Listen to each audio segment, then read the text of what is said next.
Você que está chegando aqui no NOKD Clips, esse canal é autorizado pelo Não Importa o que Digam. Só que eu queria lembrar que o cara que faz as edições dos cortes é meio maluco. Deixe seu like.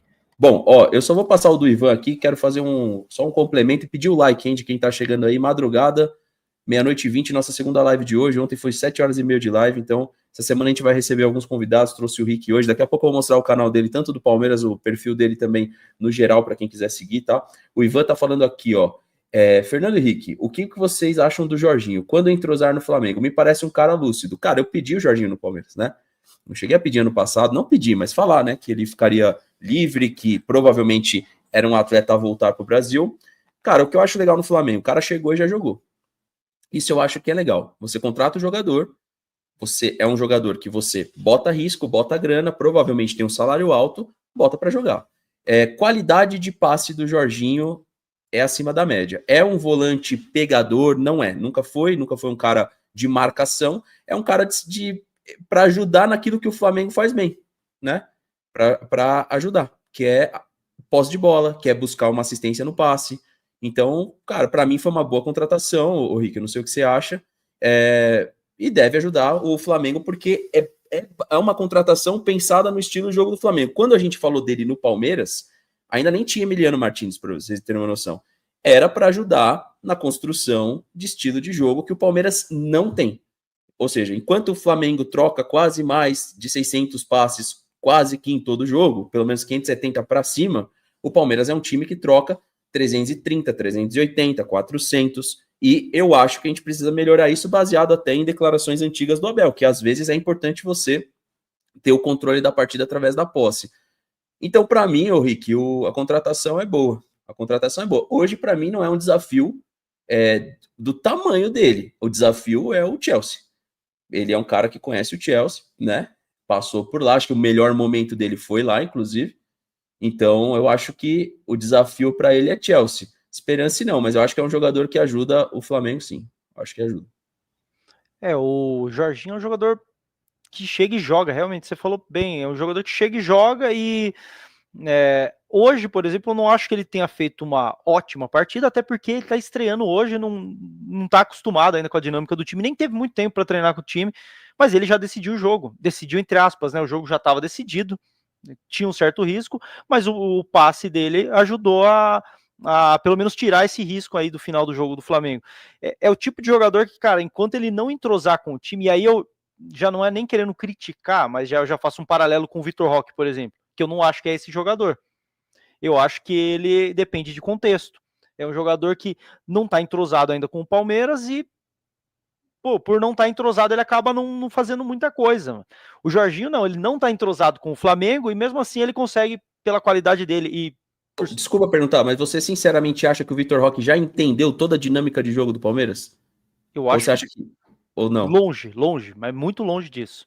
Muito longe. Eu Certo. acho que algumas dinâmicas, sim, as dinâmicas, principalmente de pressão de saída de bola, essas coisas eu acho que ele tá fazendo muito bem. Agora, ofensivamente, falta muita coisa.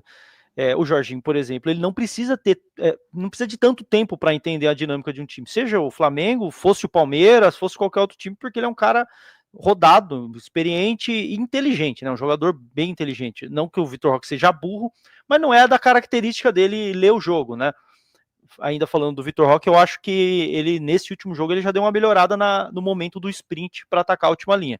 Acho que o que faltou foi acertarem o passe, coisa que não estava acontecendo antes. Ele não estava nem encontrando o momento certo do sprint e nem estavam tentando acionar ele.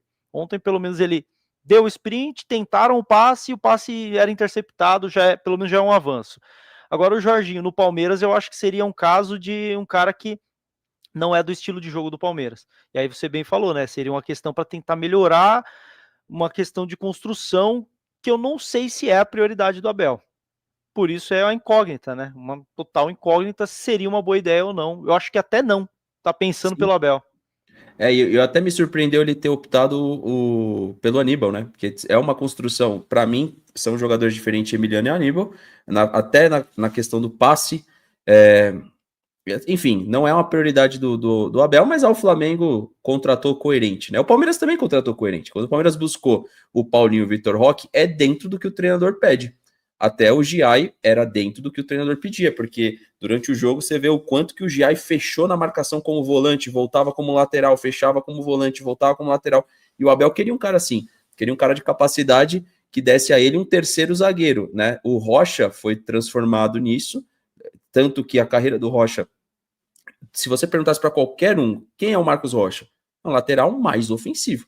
Ninguém falava que o Marcos Rocha era um lateral mais zagueiro do que um lateral mais ofensivo. Então, na medida do possível que foi passando o tempo, ele vai transformando o Marcos Rocha num lateral mais posicional. E aí eu fico imaginando assim, se o Abel tivesse pego o Jean, por exemplo, que jogava de volante lateral, o Abel ia gostar do Jean, por exemplo.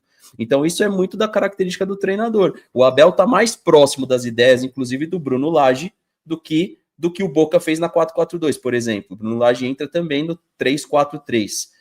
Mas o Abel, pelo menos na coletiva também, uma coisa, um pitaco rápido para a gente ir para uma pergunta. Eu queria te fazer uma pergunta que é meio que dentro da polêmica aqui, né? Enfim, ainda da classificação ou não das equipes brasileiras aí, mas lógico, eu vou focar primeiro no Palmeiras, depois nas demais.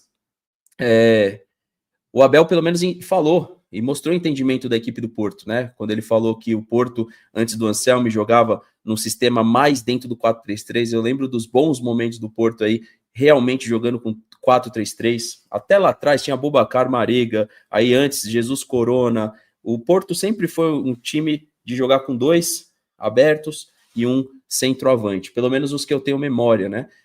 O Fernandinho aqui falou o seguinte: Fernandinho Gil, superestimaram demais até os europeus médios. Já imaginou um Mundial aqui no Brasil? Ia ser jogo duro para eles. Você concorda, Fernando? Cara, os médios eu concordo. A gente ainda vai, infelizmente, ver a realidade de perto daqui a pouco. Mas os médios, eu acho que dá jogo, e falava isso muito antes do Mundial aí. Faltou o capricho nas finalizações, a gente abordou aí. Voz do Mangá aí, ó, tamo junto. A gente não, o Rick tava falando isso, né? Eu gostaria de ver o Diniz treinando o Palmeiras, eu gosto do time dele. E acho que ele tá evoluindo como treinador. Eu gosto dele também. Eu acho que as pessoas tiram o Diniz, né, pra M, mas eu acho ele um baita treinador, um baita cara. Inclusive a entrevista, ô Thiago, obrigado pelo superchat aí, tá, rapaziada? Vou colocar o comentário do chat também. Acho que a entrevista dele lá de abertura, de apresentação no Vasco da Gama foi uma aula de um cara que ama a profissão. Não sei por que as pessoas desrespeitam tanto um cara que tenta uma coisa diferente, tá ligado? Isso é uma parada que me pega um pouco, porque a gente pode falar o que for do Diniz, mas ele tenta uma coisa diferente e até com times que às vezes não podem entregar. Vai tentar isso com o Vasco, já melhorou, no meu ponto de vista, a saída do Vasco. Haja visto o que o Vasco fez contra o São Paulo, ponto final.